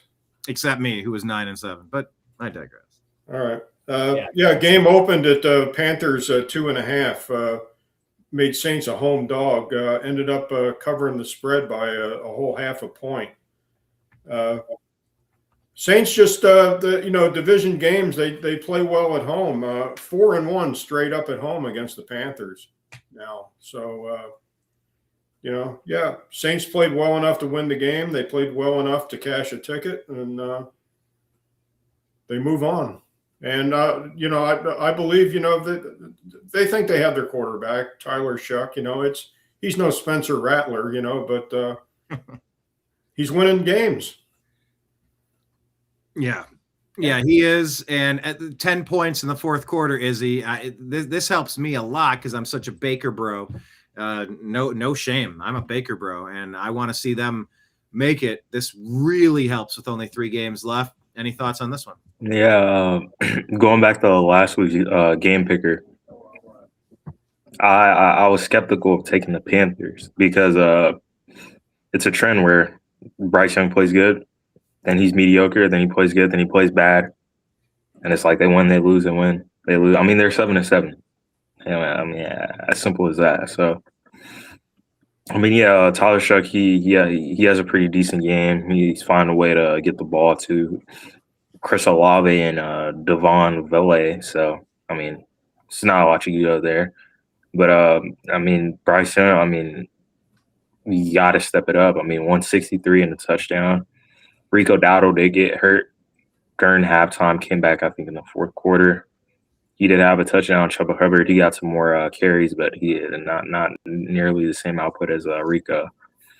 But, I don't understand what the Panthers are doing, dawdling games this late in the season. But this is how they played all year, so I'm not so surprised.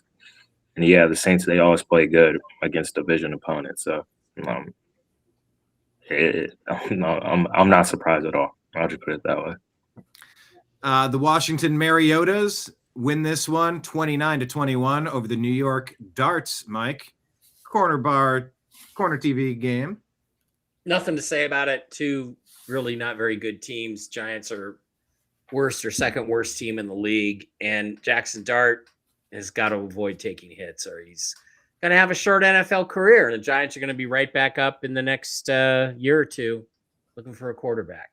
So I'd add Ja'Cory Krosky-Merritt, a good. What was he? An undrafted rookie? Where 7th round pick. There we go. Yeah, he's had a pretty solid season, punching in a touchdown, 96 yards on the day, and Tyrone Tracy filling in for Scattaboo, a touchdown rushing and a touchdown in the air. Jim? Yeah, Zach Ertz was out. He's out the rest of the season for the Redskins. This game opened Giants -2.5. I didn't understand the line at all. I said at best this game should have been a pick 'em. I mean, division games of two teams at the bottom of their division. Redskins going into this game 1-9 against the spread. Their last 9 road game or last 10 road games. Not good at all, but they ended up they got 2.5 and they ended up winning the game. So 29-21. Over under was 47.5. It was bet down to 46.5. Giants not good going into this game. 1-2-1 straight up at home against the Redskins. But they were 6-4 against the spread overall against the Redskins the last 10 games. But I couldn't see, the Giants are just ass, and they have no excuse for what's going on. The Redskins are pretty much decimated by injuries. But we thought the Redskins were going to end up winning this game. No money on this game as far as our crowd's concerned. Nobody here bet the game. So corner TV game. You're right, Brian. Izzy. Yeah, corner TV game. I mean, I chose the Commanders to win this one strictly off of the quarterback matchup. Marcus Mariota's experience. Then Jackson Dart, and Jackson Dart did outplay him technically. Had an extra touchdown, but an extra interception. But yeah, at this rate, it's looking like Jackson Dart's going to have some old man CTE in about his 40s. So a couple years down the line, he might None taken. see him on a news station someday. So I don't know. He needs to protect himself a lot more if he will, because I mean, generally, he's playing good on the New York Giants. It's just a matter of if he can stay healthy or not. So he needs to figure something out. It's as simple as that. So he takes too many risks and takes too many big hits. Yeah, he's not. And I understand his mindset is the rah, this is football, and you never take a slide down during football. But I mean, like, hey man, it is football, but it's also your life, your health, your money, and you're playing on a 2-12 team that has nothing else to win. And it's professional football, and the guys hitting you are a lot bigger and stronger and denser than the guys that were hitting you even in college. You're like an order of magnitude. Exactly. It's all those compiled, and it's like you got to figure something out. You can't keep doing that. Like, I'd understand it if it was the playoffs, like save it for the playoffs, but 2-12, come on. Discretion is the better part of valor, is the saying. That's a great statement. Yeah, you need to pick and choose your battles. It's terrifying to theoretically have a franchise quarterback that you can't rely on with their health. It's like it just puts you in such a weird limbo. What do you do? Let's talk about some quarterbacks trying to figure out if they're the face of their future or the future franchise or not. CJ Stroud doubles up the Cardinals, Mike, 40-20, 3 touchdowns, no interceptions for him on the day. Jacoby was okay, but, clearly the better team is Houston. Yeah, better defense. A couple of those touchdowns were garbage time for Jacoby Brissett. CJ, and you got to give a lot of credit to the coach of the Texans. What's his name? D'Amico Ryans came, he looked like he might be running himself out of a job in the first part of the season, first 5-6 games. And now he's got this team playing a lot better. They're playing to their strengths. Their offense is still really limited, but defense is good enough to win games. They're 9-5 and looking like a playoff team. Jim. Yeah. Texans opened 9.5-point favorite. It was quickly bet up to 10.5. This was a money line bet for me. Cardinals 26-10 against the spread on the road. That was pretty much the only disparaging number about this game. Texans 10-5 straight up at home. double-digit favorites, 29-4 straight up. It did go to double digits. If you ended up being on the short end of the stick and getting 10.5 in this game, but yeah, D'Amico Ryans looks like he's turned around the team, and he's probably not walking wounded anymore. They'll bring him back, and I would bring him back. He's got the team playing football. Yeah, and Houston now has a 95% chance to make the postseason. That's pretty good. Izzy? Yeah, the Texans make the postseason. They don't make it out of the first round, in my opinion. As good as their defense is, but they beat the Cardinals. They beat Jacoby Brissett and friends. So it's not it's a great win for the end of the season. 100%, 40 points. I mean, what they scored 23 in the second half, so or 17 in the second half. My bad, but yeah, it's a good win. C.J. Stroud, 3 touchdowns, no interception. I'm curious what's going on at running back. Jawar Jordan, 15. Yeah, I'm literally staring at his name right now. Yeah, clicking on him. out of Louisville. Louisville. Pick, first season. Last year's pick. Yep. Yeah. So keep your eyes peeled on him. Trey McBride, 2 touchdowns, 12 receptions for 134 yards. And Nico Collins, 2 touchdowns for Houston. All right. I think 2 games left. Eagles, Raiders. Eagles whoop them 31-0. Jalen Hurts bounces back. But did he? It was against the Raiders, Mike. Does it count? Raiders are the worst team in football, coached by the worst coach in football with one of the worst quarterbacks, if not the worst starting quarterback in football. Well, except it was Kenny Pickett, not Geno Smith. They're just terrible. Nothing else you can say about it. Poor Max Crosby, the only really good player on a terrible team. And, look, they giving off Myles Garrett vibes with that. They also have a 2 or 3 year rebuilding process. And they need 3 to 5 new offensive linemen just to even get out of the gate. And, I don't know about their cap. I think their cap is pretty good. They got like $100 million to spend. But, the thing is, by the time free agency gets here, is there going to be anybody to spend it on? Usually there isn't. So, there's not that much available in free agency. So we'll see. But, nothing to say about this game. The Raiders are terrible. That's all I got to say about it. They're absolutely terrible. Yeah, they have $106 million to spend in 2026. If they traded Max Crosby, they'd have $136 million. So, okay, start over. Seattle 1975 wants to say they want to take the Canes over A&M. Yes, we're not talking about the college football playoffs yet, but I am very excited for college football playoffs to begin. My Buckeyes need a redemption game. Jim, thoughts on the Eagles blowout? Yeah, there's no way the Raiders are going to win this game. Low 30s and snow during the game. First game that the Eagles actually won since Lane Johnson got injured. Yeah. What's that?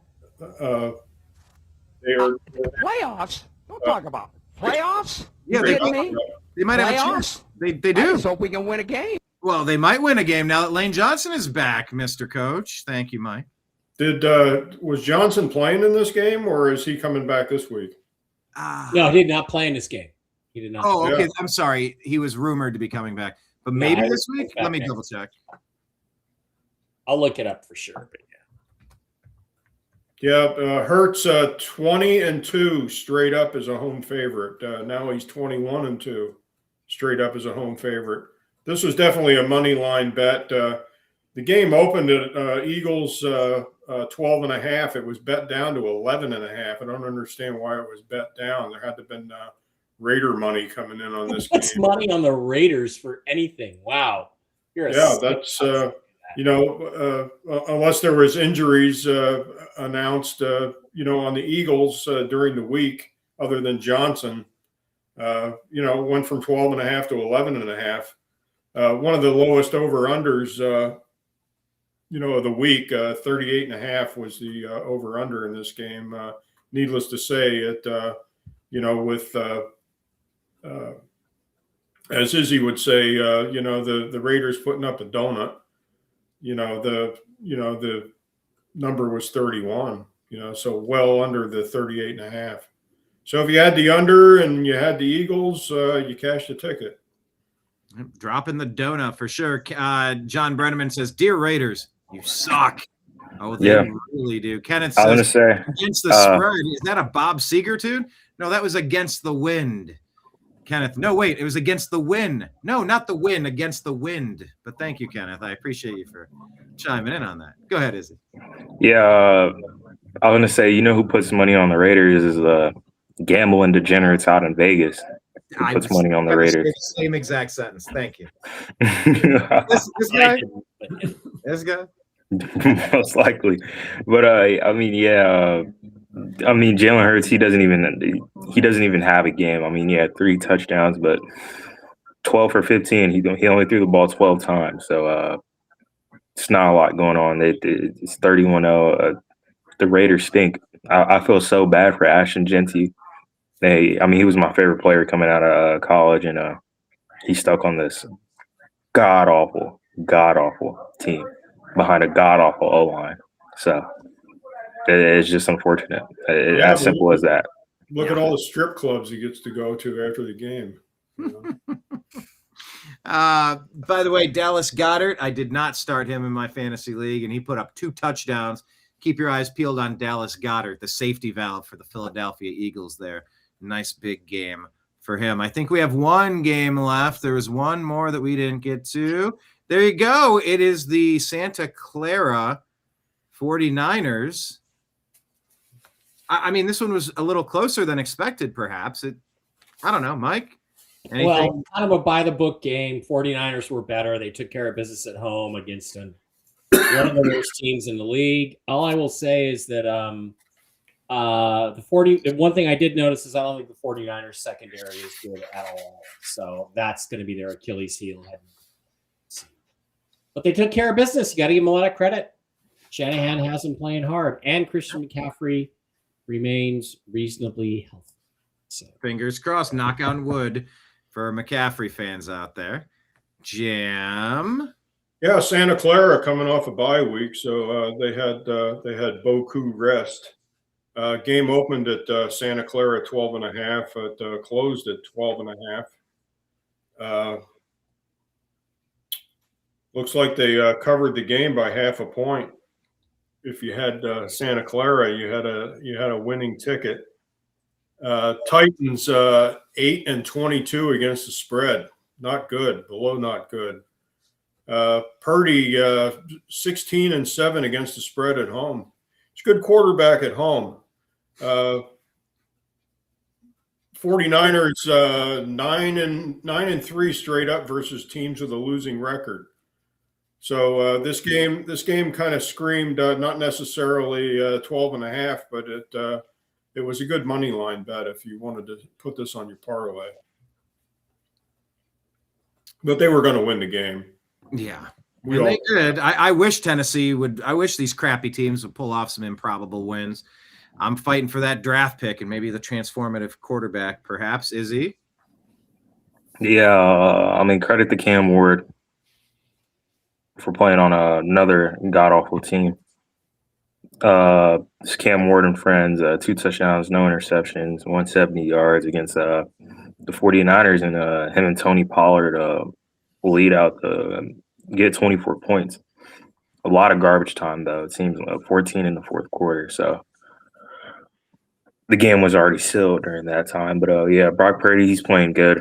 300 yards, 3 TDs against the Titans defense. Christian McCaffrey, he played okay, but not a lot going on. And there's been a lot of memes that Christian McCaffrey's sacrificing a lot of the other NFL players' injuries just so he can stay healthy this year, because this is his first healthy year in a couple years. So I think a healthy Christian McCaffrey makes the league better. He's just a dynamic player. But yeah, injury prone at an injury prone position for sure. Izzy, make sure you grab some of those Gen Z memes off of TikTok and throw some on X at as Rael Ez and tag our Strictly Football at TNAM Football, and follow Mike Barrett at Seahawk Boy Mike B and Mike Barrett 333 and the Unhappy Hour _ and American _ media because we exist on X. I guess as we wrap this up here, just any thoughts on the whole picture? When seeing it all on one page makes it a little different, I suppose.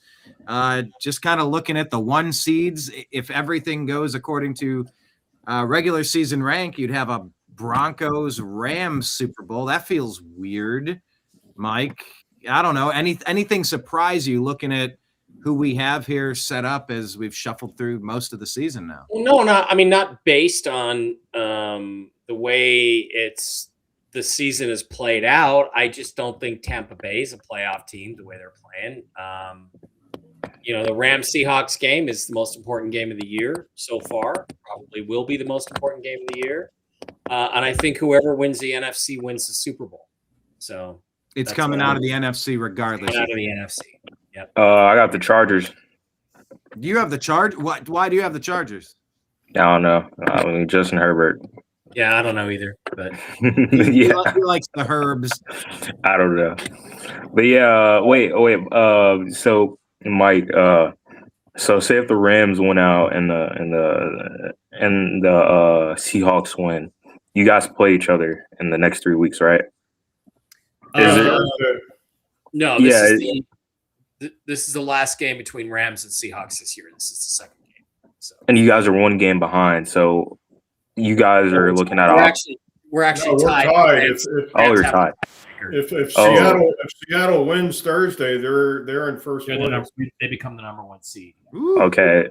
Yeah, I was just going to ask you, what's the chances of you guys becoming the number 1 seed? So it seems pretty high.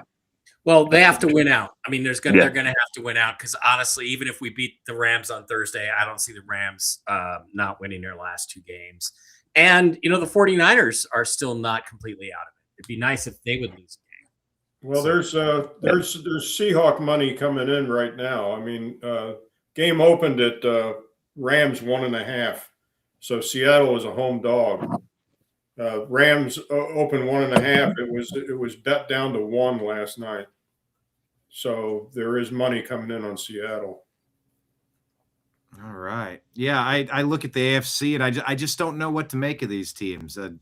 The Patriots and the Broncos and the Bills, they all just seem beatable. Well, you gotta favor the Broncos with the home field advantage, but don't be surprised. Don't be surprised if the Texans come in there and beat. If the Texans were to come in there and with that defense and beat them, it's entirely possible. Yeah, so.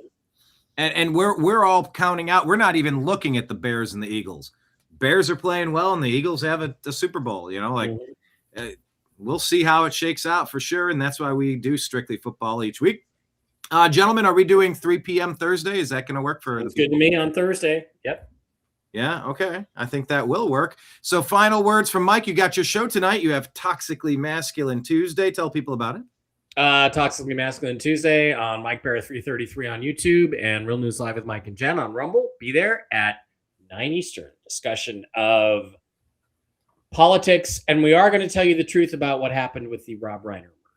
So, ooh, on the TNAM Daily Show earlier, we had a little theory. We had a little fan fiction wondering if maybe the other siblings set up the one guy to collect the $200 million. It was a fan fiction thing, but hey, in the early stages of investigation, what I got told is worse than that. Way worse than that. Well, text me offline. Now I'm super. Please text me. Watch the show, buddy. Watch the show. Hit the like button, subscribe, and Rumble rant. And buddy, this. Yes, please do. Izzy, final thoughts, sir? Yeah, I didn't know who that guy was until the other day, but I was surprised to hear the news of what happened. Yeah, you should. I have seen what's it called though? The Wolf on Wall Street. That's Carl Reiner's son, and I don't expect you know who Carl Reiner is. The actual guy or the actor? Carl Reiner? Yeah, his father. Yeah, that was the dad. What should Izzy watch if we gave him homework? Should it be All in the Family, which was wild in the 70s, Stand By Me, Princess Bride, like A Few Good Men. What is the Dick Spinal Tap? Van Dyke Show. His daddy was the executive producer in the Dick Van Dyke Show. Yeah.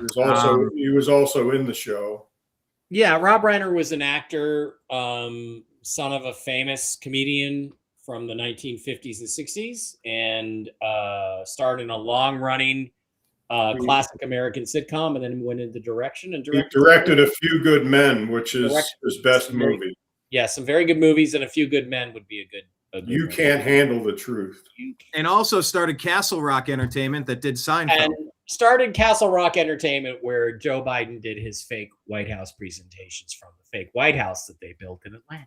So Mike, on the TNAM Daily Show, I did a half hour with him sitting down with Clapper and Brennan pushing the Russia conspiracy. Yeah. It's going to get intense tonight. It's going to get intense. All right. I gotta go. Must see TV. Mike, thank you.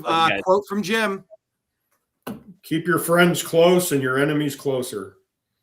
Always sage advice. Thank you, everybody in the TNAM universe. We'll see you Thursday at 3:00 Eastern time. We appreciate you. We love you. And we'll talk to you again soon. Take care, everybody. Peace. Hi, this is Eric Metcalf, and you're watching Unhappy Hour.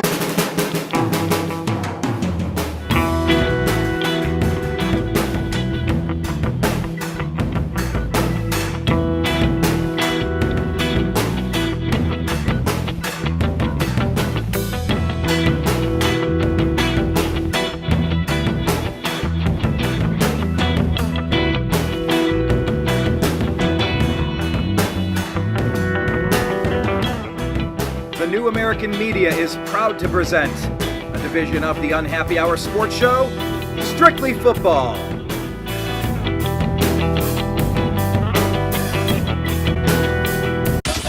It's the Unhappy